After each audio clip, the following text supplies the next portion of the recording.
খুনি গৌতম দাসের কঠোরতর শাস্তি চাই, শাস্তি চাই, খুনি গৌতম দাসের কঠোরতর শাস্তি চাই, শাস্তি চাই, খুনি গৌতম দাসের ফাঁসি চাই, ফাঁসি চাই। আমরা বিক্ষোভ করেছি, আমরা ঘুমাতে বিজন দাসকে হারিয়ে আমাদের কোনো ভাষা নেই বলার। বিজন দা আমাদের ভগবান ছিল, আমাদের বাইরে তো ওটা দাদা। আমরা হারিয়ে সবাই শোকাহত, প্রত্যেকটা মানুষ শোকাহত। আমরা চাইছি আসামি শাস্তি হোক এবং যে মূল আসামি তাকে ধরা হোক।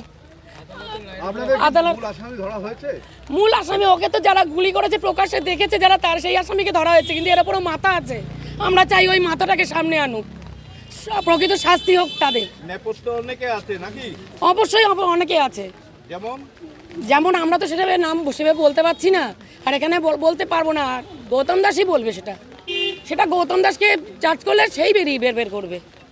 এটাই গৌতম দাসের ফাঁসি চাই। আমরা আমাদের ভগবানকে আমরা হারিয়েছি। গুমার এক কথায় ভগবান ছিল বিজন দাস। তৃণমূল পঞ্চায়েত উপপ্রধানকে গুলি করে খুনের ঘটনায় গ্রেপ্তার অভিযুক্ত গৌতম দাস।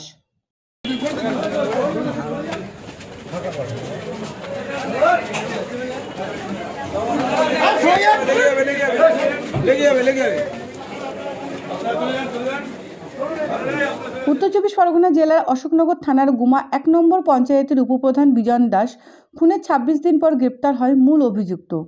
ঘটনার পর থেকে অভিযুক্ত বসিরহাটে পালিয়েছিল। পুলিশ সূত্রে জানা গেছে, ইলেকট্রনিক্স ডিভাইসের সাপোর্ট নিয়ে বারাসাত জেলা পুলিশ গতকাল রাতে তাকে বসিরহাট এলাকা থেকে গ্রেপ্তার করে। বৃহস্পতিবার অভিযুক্ত গৌতম দাসকে বারাসাত আদালতে তোলা হয়। 10 দিনের পুলিশ হেফাজতে আবেদন করেছে পুলিশ। আজকে আমরা দাঁড়িয়েছিলাম বিজন দাস, গুমার যিনি শিক্ষক বিজন দাস, তার হয়ে দাঁড়িয়েছিলাম। আজকে ডিফ্যাক্টো কমপ্লেন্ট ছিলাম। বিজন দাস এলাকার শিক্ষক হিসাবে মানুষের কাছে ছিলেন ভগবান, এবং এলাকার বিভিন্ন এই যে জমি মাফিয়াদের যে দৌরাত্ম্য এবং এলাকার বিভিন্ন অন্যায়ের বিরুদ্ধে বিজন দাস দাঁড়াতেন।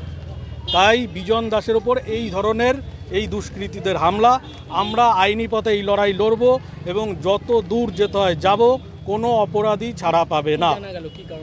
বিজন দাসকে গুমা থেকে সরিয়ে দিতে পারলে গুমায় দুষ্কৃতীরা আবার রাজত্ব চালাতে পারবেন। মূলত দুষ্কৃতীরা রাজত্ব চালানোর উদ্দেশ্যেই গুমায় এই ধরনের ঘটনা ঘটিয়েছে। দুষ্কৃতীরা কি কোনো দলের বলে মনে করছেন? দুষ্কৃতী যে কোনো দলের হতে পারে, দুষ্কৃতির কোনো রং হয় না। যেই দুষ্কৃতী হোক সে ধরা পড়বে এবং কেউ বাঁচবে না। তদন্ত চলছে এবং পুলিশের ওপর আমাদের যথেষ্ট আস্থা ভরসা রয়েছে, এবং প্রকৃত যারা অপরাধী রয়েছে, আরও যারা অপরাধী রয়েছেন, এর পিছনে যাদের মদত রয়েছে এবং যাদের অঙ্গুলি হেলনে এই ঘটনা ঘটেছে, তারা কেউ ছাড় পাবে না। তাদের মাথার ওপর যত বড় হাত থাকুক, তারা কেউ পার পাবে না। সবাই ধরা পড়বে, একে একে সবাই ধরা পড়বে। কিষাণু ঘোষ জসিদারের রিপোর্ট, এক্সট্রা নিউজ, বারাসাত।